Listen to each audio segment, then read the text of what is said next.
we're going to make really cute earrings today. They are called, I call them the Blue Point earrings. The ones I'm holding up now are a lavender version. And they're really fun to make. We're going to go through step by step how to do it. They are made with the size 11 John Vade check glass seed beads. And the stitch that I'm using to make these today is a herringbone stitch. And so as you heard in the beginning, this is a recorded class. So it will be available as a replay. And I'm going to go through every step as slow as I can. And I'm going to walk through the more challenging steps twice. So everybody will have a chance to see how they're made. And I'll provide some, tips and tricks along the way and some variations you can try. And but my recommendation is to watch and then try to make a pair while watching the replay where you can pause it. Because at some points I have built ahead so that we can get it all into a 1-hour class. So again, it's recorded and it'll be available on michaels.com/classes. And so the way I'm going to structure class today is all of the samples you've seen were made with size 11s. So that's the small seed beads, the little tubes, the little tiny beads. I'm going to work my demo with size 8. And that'll have the benefit of being able to be really easy to see on the camera. And I also found that it looks really cute. So you might end up liking it with size 8s. It can be worked with any size bead. You could also try it with the size 10s. So I'm going to go ahead and switch my camera so you guys can get a detailed view. And I'm going to try to close this window here. There we go. Some light coming into focus. All right. So these are the earrings up close. These were made with size 11 seed beads. I chose 3 colors. The handout that you'll have for this class has a pattern in it. And I'm going to go through following the pattern and show some tips and tricks for keeping track of where you are in the pattern while you build the design. And you can choose any 3 colors you like. I was just kind of playing earlier today and thought for going into February, here's a really neat palette that I just need to see. So I'll be creating these and posting them because I think this is a neat colorway. This is the red, silver lined red, and the silver lined fuchsia. So I can just see that would have a real pop to it. But suggestion for beginners. So if you've never done herringbone stitch, or herringbone stitch is a new thing, and this pattern is an odd count. So there's an odd count turn that gives us the ability to have a center point. If that is stressing you out or taking the joy out of this project in any way, another suggestion I have would be to add, and I'll show you where, to add an additional laddered stack. And you can build it in even count and just color block it. And that would also be very beautiful. So as we're going through it, I'll talk to that a little bit. I'm still gonna work through the pattern as it is here, but there are definitely some variations that would make it more beginner. And I'd like to also just double check my focus here. It's looking a little bit different than, okay, yeah, seems good. Okay. All right, so here's the 11s. And then just to show you, here's the 8s, some of the in-process samples that I'm going to use today. So pretty big size difference, but the cool thing is not a really big difference in the weight. So as an earring, you don't want it to be too heavy, but I found that this actually works out pretty nicely. It's not super heavy and it's a lot more statement. So lots of alternatives, lots of ways you can spin this design. And so I'm going to go ahead and show you materials now. I showed you the seed beads. Here's the 8s I'm going to use. We're going to go with our class colors. We're using the .006 Wildfire. And yes, we're using that with the 11s on my samples. I did use that. And so usually with a fringe design, you would see somebody use a looser, more flowy thread. With this one, notice how I'm holding it up and it doesn't flop. The strands don't hang like loosely. That was a design goal. So I wanted it to hold its fan shape that shows off that kind of like bow looking. So that's why I went with the Wildfire, and the result it achieved, and I liked it. So that's what I used in here, and that's what I'm going to be using for our demo. Scissors, regular Recollections precision scissors for cutting the thread. Working with the 11s. So Size 12 beading needle to work with the 11s recommended, because we're going to make a few passes through, especially if you're at home working with these tiny beads. The 12 will help out. For the 8s, you could use a 10. And then at the end, we're going to need some chain nose pliers and ear wires, and just throw in an ear wire on the top of the design. And that's it. So I'm going to get started. I'm going to move these samples out of the way for the moment. We're going to use those as we go. So for thread, if you're working with size 11s, 36 inches is going to be plenty of thread. If you are working this design with 8s, give yourself some more length because it'll use more thread than the 11 design. So I would say add 15 inches or so. I am also going to show you how to add thread because, in a fringe design that happens sometimes, and you may want to know how to do it in case you want to make your fringe longer. So I'm going to show adding thread as well. And I'm going to use a pair of chain nose pliers to flatten the wildfire thread. And that makes it easier to get it through a needle. And so here's my needle. I'll thread that.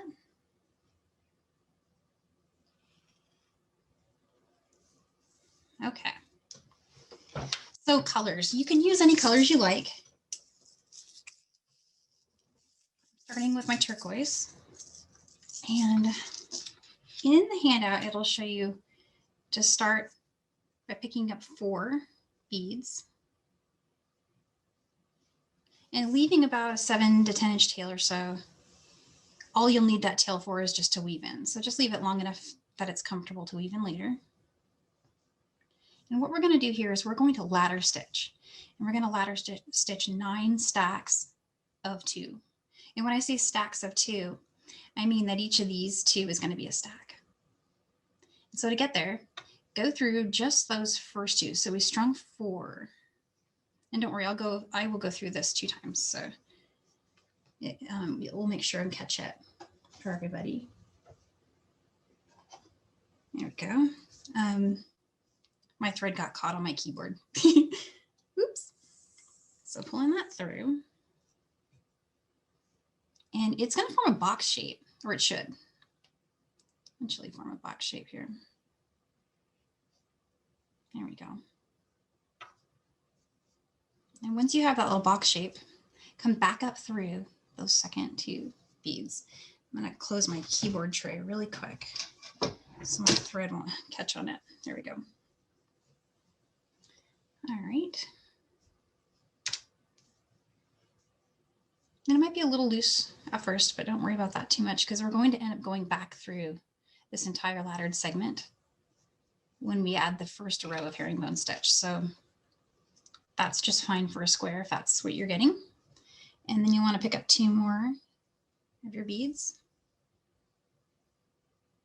And this first set of 9 stacks of 2 is all in one color in our pattern. So you don't have to worry about patterning just yet.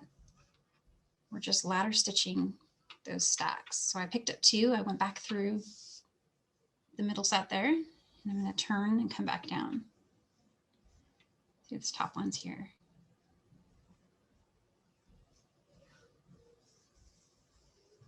And I'm pulling tight. Let's see what I got. 3. Okay, so we're going to keep going till I have 9. So picking up 2 more. And each time you're going in the opposite way that your working thread is exiting. And if it helps to hold your work like this, that's great. And holding it on the mat is great too. Coming back up. So I kind of have a way of remembering where I am. Is you pick up 2 and you're back through the last 2 that are there.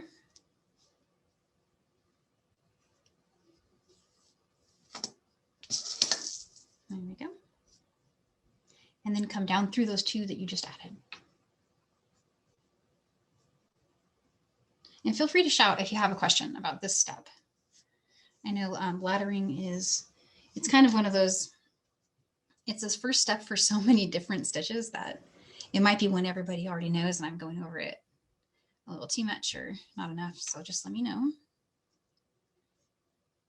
And I'm gonna move, I have a bunch of seed beads next to me that my thread's catching on. I'm just gonna move them really quick. There we go. Sorry about that. Okay. Coming down through, I picked up 2. Coming down.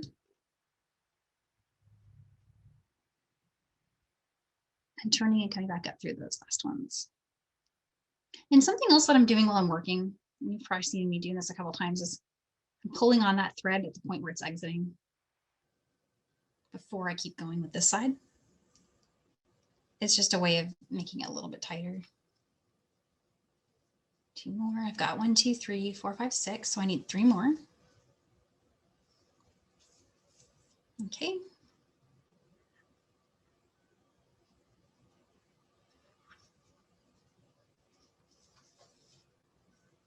There's that.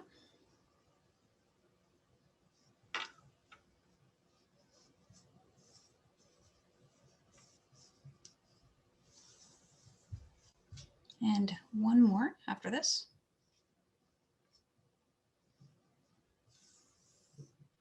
So 1, 2, 3, 4, 5, 6, 7, 8. If you would like to do an even count design, you can stop here at 8 or go to 10. So, and the reason I brought that up is this is going to be odd count. And so if herringbone stitch is new to you, and the odd count turn that we're about to show is stressful in any way, just try building it as even count first. Get the hang of herringbone and then try the odd count. But if you're experienced with herringbone and you'd like to learn a new trick here, I'm about to show a way you can do odd count turns with the herringbone stitch. So here's my last laddered stitch of 9 stacks of 2. Just step 1. So you got 1, 2, 3, 4, 5, 6, 7, 8, 9. All right. So now I'm going to get the pattern. And the way the pattern is written in here, I kind of, I actually sketched it out step by step in the handout. But if you were following like, you know, a pattern you got in a book or something, you'll often see them like this, sketched out like that. And my trick for following patterns is, well, there's 2 ways. You can use a Post-it, or I have these really heavy coasters. They weigh a lot so they don't slide away. And I use them to mark my spots. So there, that would be, you can see this here, but there's my 2 ladder stitches right there. I marked my spot. And then I would just move it down. And I see here row 3 needs to start with my new color and then go to this former color until the very last stitch where I add the new color 1 more time. So that's what I'm doing here off camera, is I'm following my pattern with my coaster. And that's my trick for keeping my place. Post-it will work great too. Or like a business card, or anything really. Anything will work. And so I'm going to bring in a new color. I'm going to bring in a bright yellow.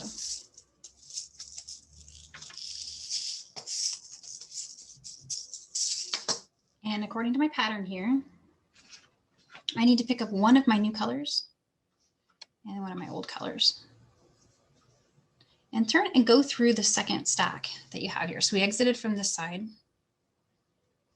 I'm going down through this side.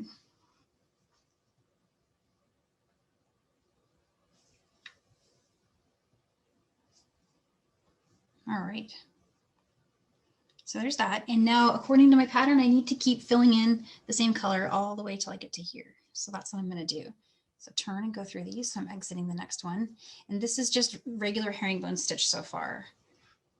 We're picking up 2 beads and going down through the next column.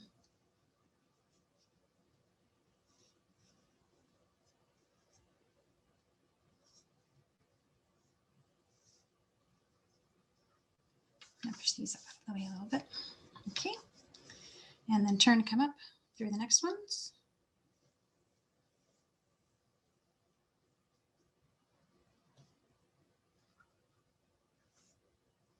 I picked up 2 more, still staying with that same color because that's what the pattern's calling for. And so I push down on the work while I'm stringing it through. I call that a tension aid. It helps me be able to pull tight without the work coming apart while I'm pulling it. So that's a little trick to try if you're working it on the mat. If you're pinching it and holding it, it's the same thing. You're just kind of, I'll show that once. Picking up 2. Coming down to the next set. And I sometimes help them. In herringbone stitch, they're going to sit, the beads are going to sit like this. And I'm helping them do that. All right, so odd count turns. We are there. We're there in odd count turns in herringbone stitch. Normally you'd come up through this stack and you'd pick up 2 and there'd be another one over here for you to go down into. But because we want to have a center point so we can do our pattern, we have to find a way to get the bead here that we need, which is going to be, we need that bead, that color according to the pattern. So starting with that, I'm just turning, coming up through here, picking up that new bead. It helps to picture it this way when you're following a pattern because there's a point where you're going to have to add the first color of the next row in order to go back. So now back to my pattern. I know my next color is going to be a yellow again from here. So I'll pick up another yellow, but now I'm going to bring that yellow down and it's going to sit on top of this one. So here's the end of my last row and the first bead of my next row. But I need to get to where I'm exiting from here, right? I need to be exiting from this bead. So to do that, skip this bead, the one we just added, and just go down through this one. And then this is a time when it really does help to do this. What I'm doing with my finger is just holding it steady. And this will look a little bit funny at first. It's just kind of hanging out there. Don't worry about it, because when we come back, we're going to connect it. But for now, it's just going to be kind of sitting on top of that, the bead below it. And then just going back to regular herringbone stitch now, I come up through the next column. And so something to note here is row 1. I built it going through my whole stack, but the subsequent rows will just pick up the row before it. So you'll be going through just one bead. Hopefully that makes sense there, but we don't need to go through all of them, just that last one we added. And so back to my pattern, I'm going to need another yellow here, and then the main color.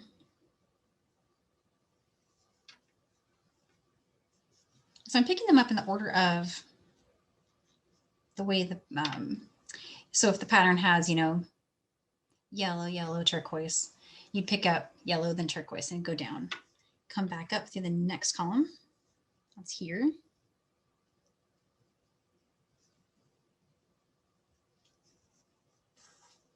There it goes. And 2 turquoises. Or color A. I should say color A. That's what the pattern will tell you. There you go. Up to the next one. It's super quiet out there. I don't know if anyone has any questions, but feel free if you do. And I'm thinking after a couple more rows here, I'll start over. If we, unless you guys think that we're good on that. Okay, so I need to have 2 of my new color here according to my pattern. Again, here's the pattern. I'm building this row. So I want to build, oh, sorry, I'm not completely there. Okay, so I want to build 1, 2. I just built these 5, and now I'm building these 2. And I'm on my even count side. So coming up through here, I'm going to have enough beads in all the right places to build a normal column. So with this odd count, I'm only going to need to do the odd count turn on this side, not on this side. On this side, it's regular herringbone stitch turn.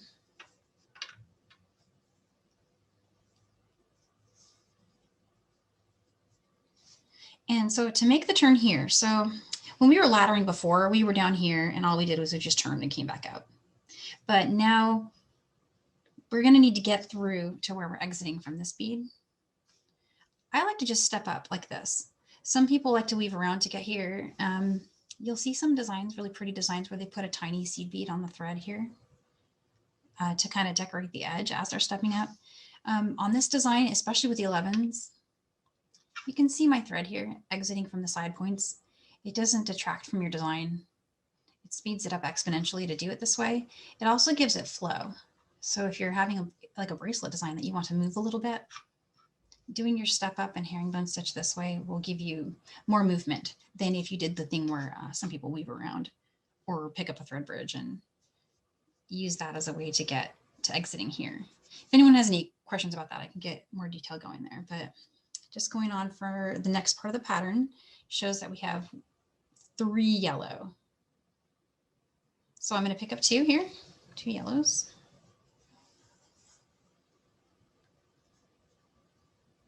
And coming up for the next one, 1 more yellow, and then back to the main color.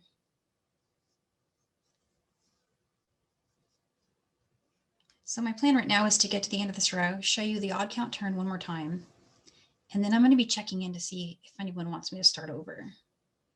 So be ready in the chat room if that's something you'd like me to do. Building the pattern says to have 3 of the main color in the center. So I'm adding 1, 2, 3 there. See, there's 1, 2, 3. Come up. And this row needs to have yellow, yellow, yellow.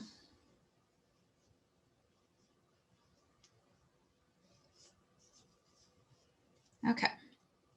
So now we're at that odd count turn again. Remember we left that bead hanging? We just left it sitting there on top of the other one by doing that kind of thing where we turned and added it. I'm going to go up through it now and watch what it does. It turns, it goes right where it's supposed to be. And I need to do that again. And so the next row above it is also yellow. So here's me finishing that row with that last yellow bead and then starting the next row with a new yellow. And another way to remember it, well, specifically for this pattern, is you should have 5 of your color B beads. In my case, it's yellow. So I know I've added my last one. I've got 5, a total of 5. Here's the turn again. Moving that up. Coming down through the one we added first. Helping it sit where I need it to go. And I'm gonna hold it. And see, it's just gonna sit like that. This technique's really versatile because now you can do any pattern you want, an odd count pattern, in like a herringbone stitch bracelet, and anything like that. And so there's that. Okay, so from here I could build the rest, switch to I have a sample that's a little further along, or we could start that ladder one more time. I believe I could probably do that. Or I can fast forward to where the color changes again. Danielle, it's Carmi. Hey, Carmi. I think it would be great if you, because obviously this is recorded and people can watch it again. I think you should continue with where you start the next step, because you've got one that's a little bit fast forwarded. Yeah, this one is, yeah, if everybody's good with that, I'm happy to do that. I've got, and it gives me time to show you the fringe part more. So I think we should save the time for that. Yeah. Okay, so let's see. And then if anybody has questions about this, of course, just, you can find me in Messenger, or you can watch the replay. And sometimes you'll find on the replay it'll click, because you can pause it and try it and you're like, oh yeah, now I see. So give the replay a try if you're struggling with this. And so from here, what we would have done here is to build the rest of this row per the pattern. And so over here with the pattern, I'm sliding my coaster down, watching row by row. And so here's what it looks like when you've got those next rows built. And on this one, I got to the end where I've got my odd count turn and I've got to start a new color. So that's where I'm going to switch to. And so moving this one over.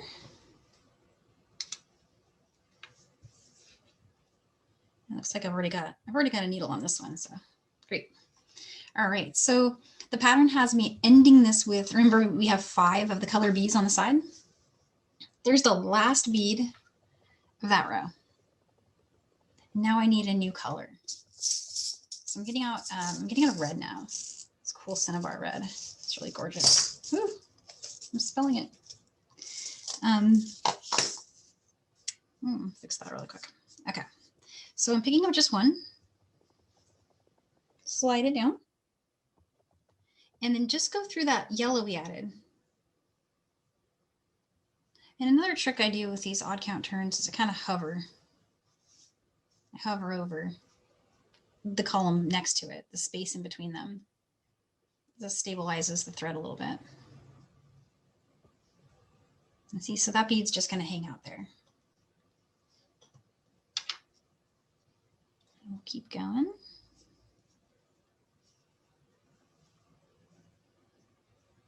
And so this is that tail thread from the beginning, and it's just getting in the way. Just going to pull that out of the way there.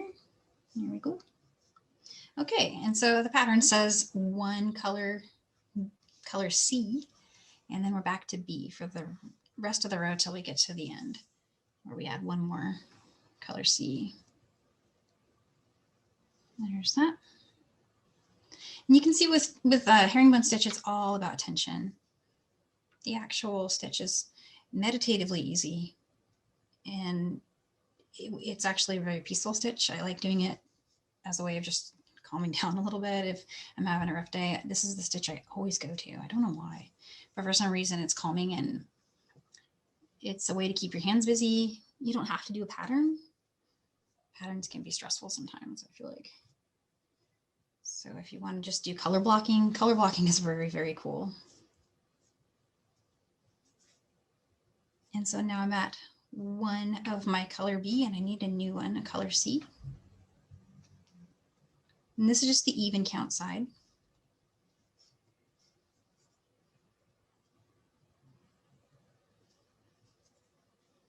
And just go ahead and help it if it doesn't sit, exactly as you'd like it to. And then we're going to come up through that bead. Made that turn.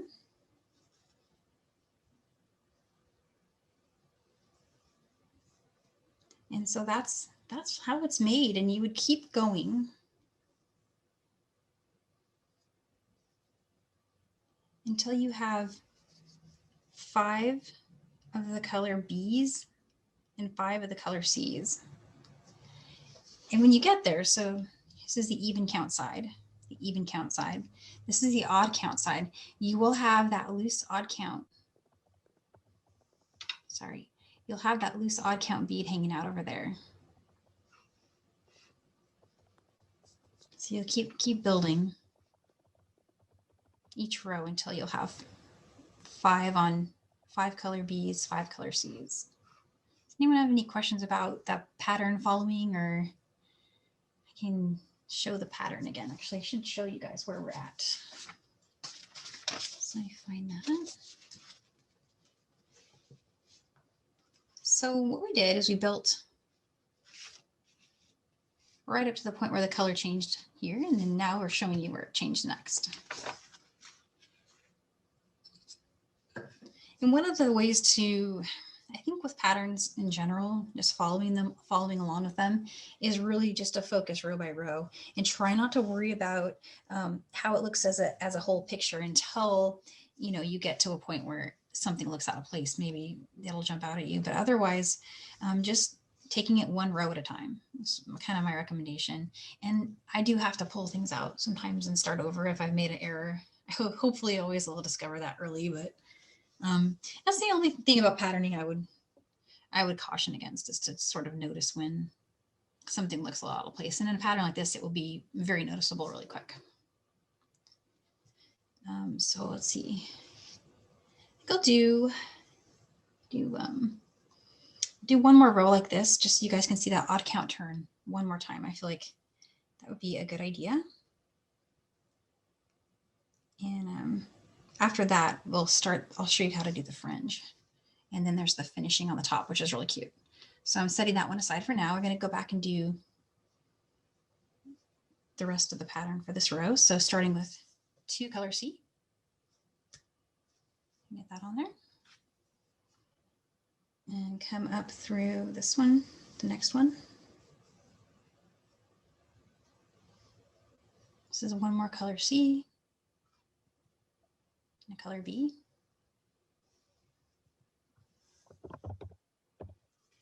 Kind of an intuitive pattern.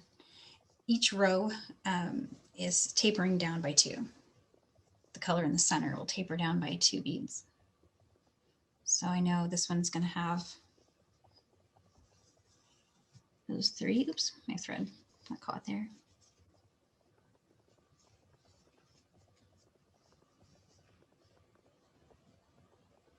Coming up.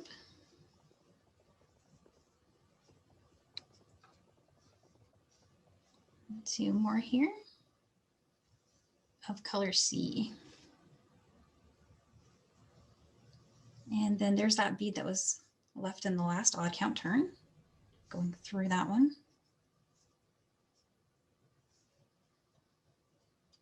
And I know the next 2, here's the rest of that row. And here's the first one of the next row. Here's that turn, going back down.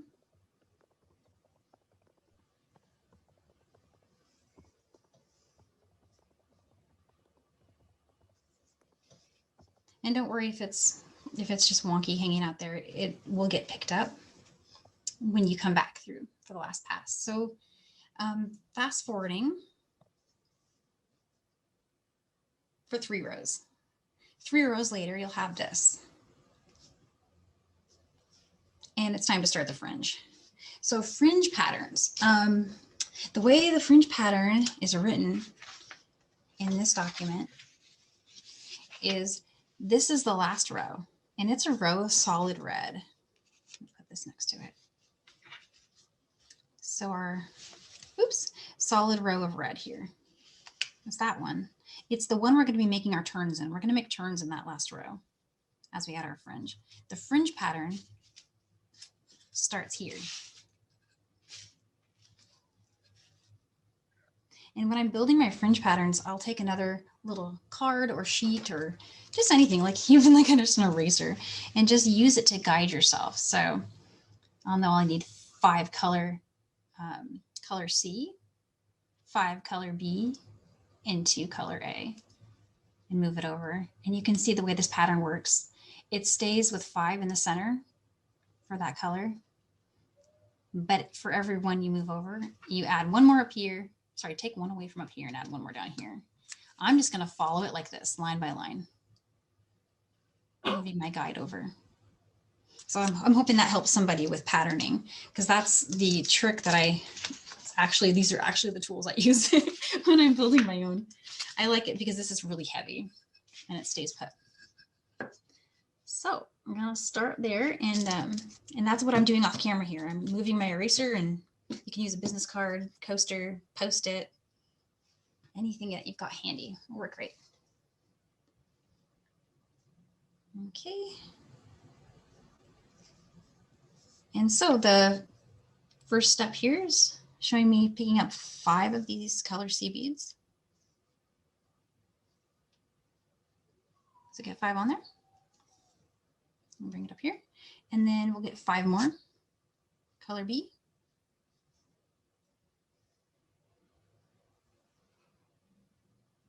And only 2 of the color A for this one. And now we're going to grab a size 6E bead.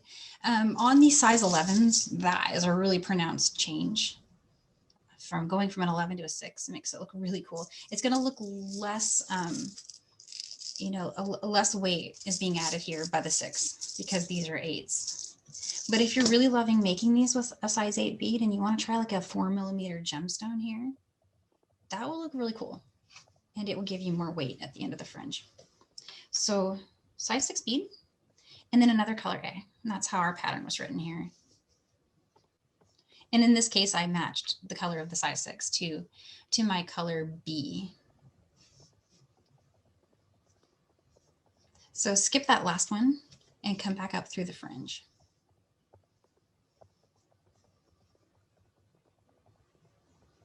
And I'm not using one today. I'm using a regular needle, but at Michael's they have looming needles.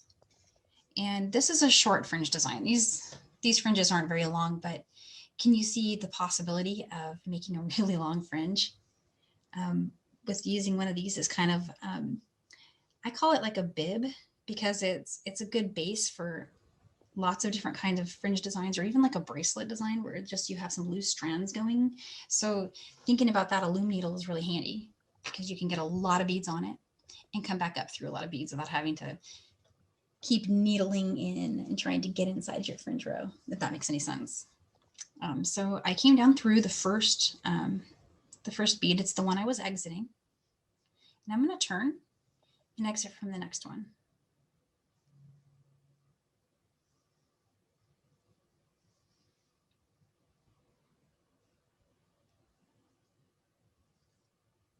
And so there's that. And one of the things about this pattern that I like is I'm looking at it, but because it's intuitive, I know I did 5 here. So I'm just going to do 4 now. I'm just going to add 4. And I kept the center color the same. So just 5 of those again. And then we had 2 here, add 1. 1, 2, and 3. Oops, I lost my 3. There it is. So there's the second one. The fringes are the same length in this pattern too, but you can just grab graph paper, make your own patterns. You know, everything is, there's so many ideas. When you start to work, you'll have lots of them. It's just really fun. So I picked up 1 more, color A, and going up through all those beads again. And my needle is just long enough that I can make it right back up to that base row. And again, that base row, it's the last row we made in our herringbone bib. So I'm going to turn and go through here. Hi, Danielle. I have a question that a lot of people might have is people would love to know, how tight are you pulling your thread when you're making fringe? Oh, so variable. With this design, I'm pulling tighter than I normally would because I want to make it fan and flare. I want it to do this thing. Total stylized choice. If you were making this as a fringe design that you want it to be flowy, for starters, use a different thread and then pull less tightly. Something that I also do with really long strands of fringe. You know what? I'm going to show you guys really quick. I'm going to add another one on here and show you a long strand technique. So here's 3 and then 5 again. And there's 4 now. I need 4 of those. Okay. And then I'm going to pick up my 6 and my color A. And going back through all the beads here, if it will let me, there we go. Okay, back through my base row. Now hold the bottom. And back in July, we did a really long fringe earring class. And this was the trick that we did for that one. See, hold it. I'm pulling here and I'm pulling here. I'm pulling apart. Keep pulling. Perfect tension. And on a really long strand, that'll get your bubbles out. By bubbles, I mean places where your thread's puckering out of in between your seed beads. So that gets the bubbles out. So I hope that answered the question. It definitely does. And obviously the other question would be then, if you did want to make it looser, what thread would you use? Would you use the Nymo? Yes, yeah, the Nymo is great. Any size D thread would work great. And if you're using really tiny beads, you can even change up your thread size there, but I've always just used D and it's been great for me with size Ds and size 11 seed beads.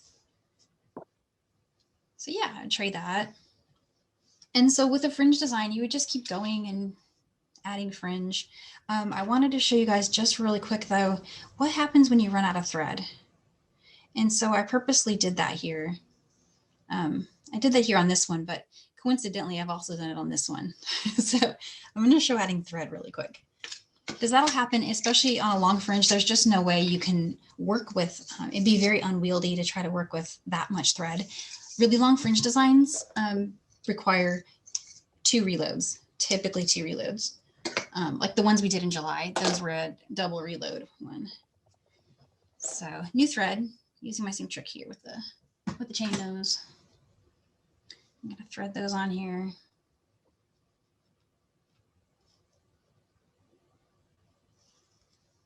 And so same trick that you guys have seen me do a lot. It's going to apply here that's the others. I always leave my old working thread in place and just set it aside. And with herringbone stitch, you can enter the work anywhere you'd like. And we're just going to weave around through a few rows until the tail stops moving. So here's my tail. And keep an eye on that for me. And I'm just going to weave in.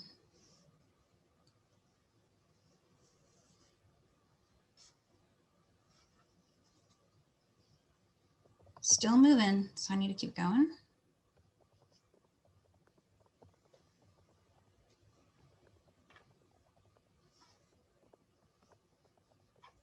And it's okay to jump rows. What I mean by jumping rows is see how I've been just following my thread path through this one row. Go ahead and go up through a few if you want. Go through more of them. And I'm going to try to overlap my turn here. So I came down through this one.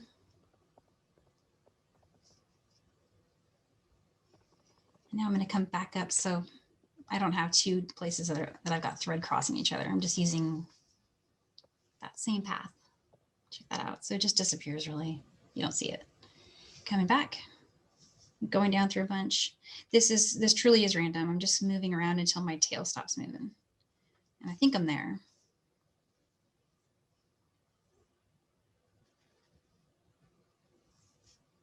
Here we go. Okay. So I'm pulling pretty hard on this. This is not moving at all. That's where I added. So it's tight.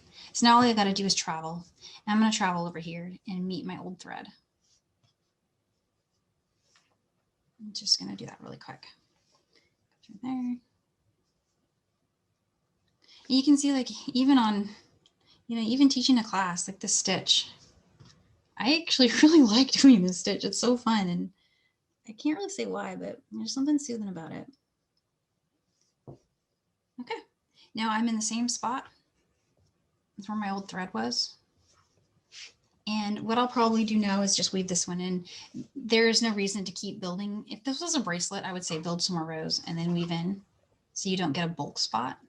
On this one, you can't weave into fringe. So I'm gonna just go back and weave it in now. Sorry, blocking the light there. Okay, let's see. I'm traveling up currently, so I'm taking advantage of the weaving in to tighten up spots that I didn't feel were tight enough before in my herringbone. And keep going. Oop. Okay, so I want to show you guys the top really quick. So finishing my weaving in, I'm going to trim those off. And that's pretty good. Okay, scissors. Push down, pull up. Push down, pull up. And let's see, I'm gonna probably, I don't think I can finish all the fringe today, but I'm gonna do one more. 2. And then the 5. 5, 1, 2, 3, 4, 5. And then I'm gonna add 1, 2, 3, 4, 5. A size 6 and one more color A. And that's all in that pattern. We were using our post-it or a coaster to slide.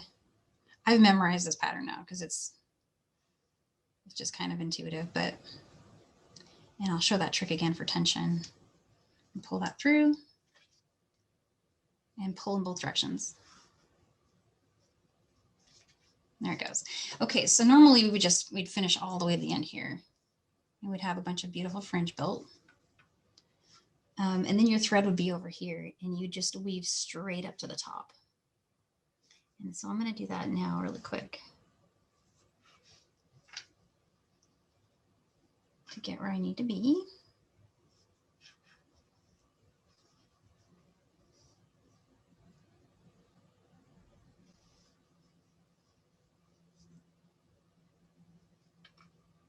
So right now I'm just traveling through the work.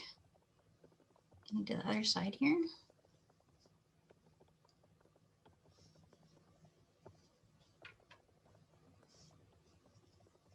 I'm going to turn, and I'm going to come all the way up here the side. So pretending I added my last row of fringe. So when you're working with the 11s and you get to this spot, you'll be really glad you're using a size 12 needle.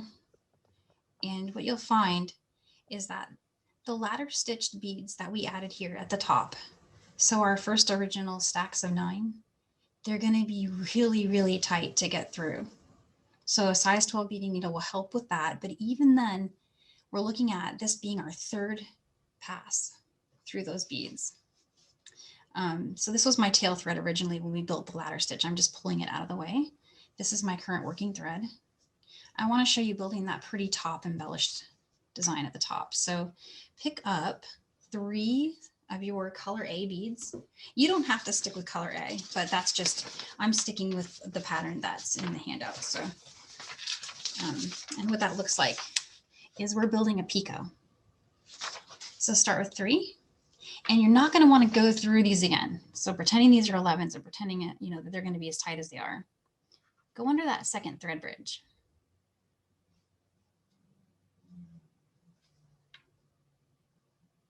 And then just come up through the 3rd bead that we added. And it's going to pop into a little picot shape. And now pick up 2 color A and pick up the next thread bridge.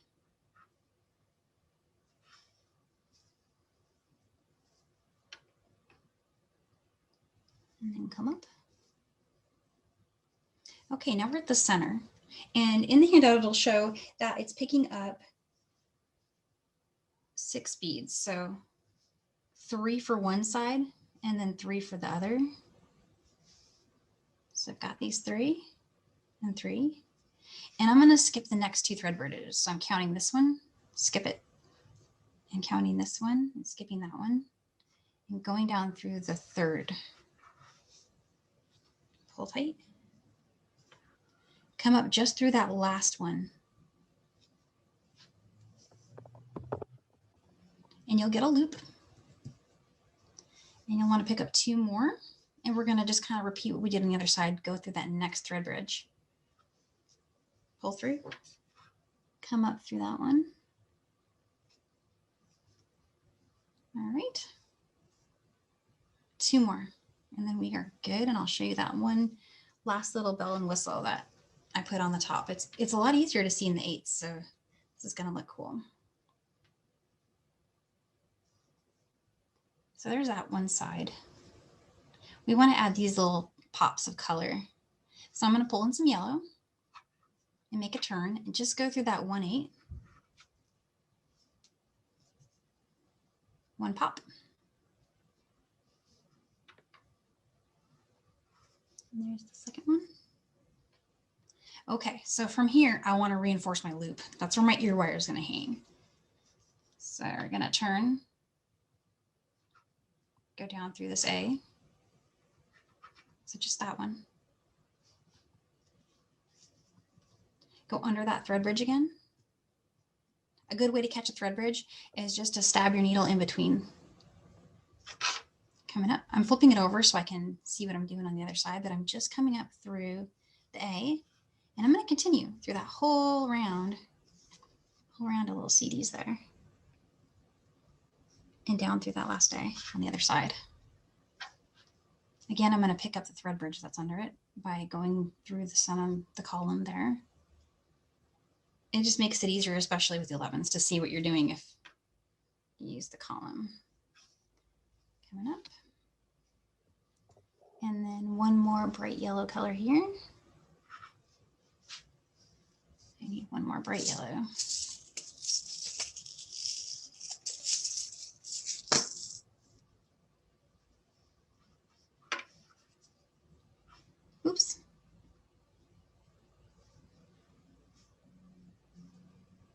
I've got a tangle. Sorry, guys. Let's see. Actually, I think it was fine. I think my tangle was just the little tail getting in my way again. No, that one's okay. Oh, no, I see why I have a tangle. Let me go back through there. Got it. Sorry, it was hanging up my bead there. So pick up that yellow again and go through the next one. And then down through. Sorry about that. I made a mistake on that last part. So we went around that loop and we picked up the thread bridge underneath that bead, came up through this bead, went through the next one, and then out of the A, went through the next, sorry, the color B, went through the next A, and then the next color B. And so that's the cute little top part of the earring, a little easier to see in the 8s. And what you'd want to do after that is get some ear wires. And I have an open pack over here, so that's my pretty pack. I'm choosing gold, pretty gold color. Just grab some chain nose pliers and open up. If you want to use a jump ring here, you can. On the designs that I did, I kind of just went straight to the ear wire because they're hanging in the right orientation, just like that. So I'm gonna put that on there in between the 3 and the 3 on the other side. And then close it up. And get it a little tightened down. And it should swing freely between your beads. It works even with the 8s. I was curious if that was gonna fit. Yeah, it looks great. And so that's the earring. I'm gonna switch cameras so I can show you guys the rest of February. Hi, Danielle, it's Carmi. Hey. I want to let you know you've had some really lovely comments on the sidebar. Thank you, guys. Thank you so much. I appreciate it. I think it's great that you use the 8-0 beads to demonstrate with, because they were definitely very clear. But I think a few people have realized maybe the 8-0 version is a fabulous pendant. Oh, yeah. Maybe you should make the earrings an 11-0 and then make a matching 8-0 one for a pendant. Yeah, that would actually be really great. You can see the size difference next to each other. I feel like that would also, this pops so much more with the 8s, I feel like, than it does with the 11s. Yeah. So I think you've launched a pendant. Yeah, I would love to see it. If you guys would please share when you create your pendants. I'd love to see it. And so I wanted to show you guys February. So we've got February coming. I'm excited about the February projects. I made a little board. This one is the first class. So what it is it's 2 versions. It's a dot stitch or a globe stitch. I've heard it called a couple different things, but it is a version where you can either have some space between or leave the space out and have them be connected. But I feel like it looks like even like a little braid. So, and I'll show you guys different closure styles. This is going to be a really fun class. We're going to do an adjustable button as well as just how to go straight to a toggle.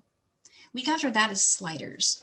So these are slider stones that they have at Michael's, or I guess they're called charms. They're in the charm section. You'll find them on the charm wall. And I've put them on delicas. So we'll build a band of delicas and we'll slide those beads on there, those little slider beads. And then we'll stitch a securing row at the top. Then after that, for everybody who liked the right angle weave, thank you so much for sticking with me for that one. We're gonna do a rope version of right angle weave. I've heard this called lots of things, right angle weave rope, cubic right angle weave. It's really flexible, like super flexible. And then last but not least, there's gonna be a star flower. We're gonna revisit the earrings we did last October and make a necklace version. And there's gonna be a bracelet because, you know, we need a whole set, right? So that's everything. So I hope so much that I'll see you guys for our first class in February. And this is the handout for that star one to see you can do different colors. So there's lots of exciting stuff coming up. And I want to say thank you for being here with me tonight, and please share your creations. All right. Have a good night, everyone.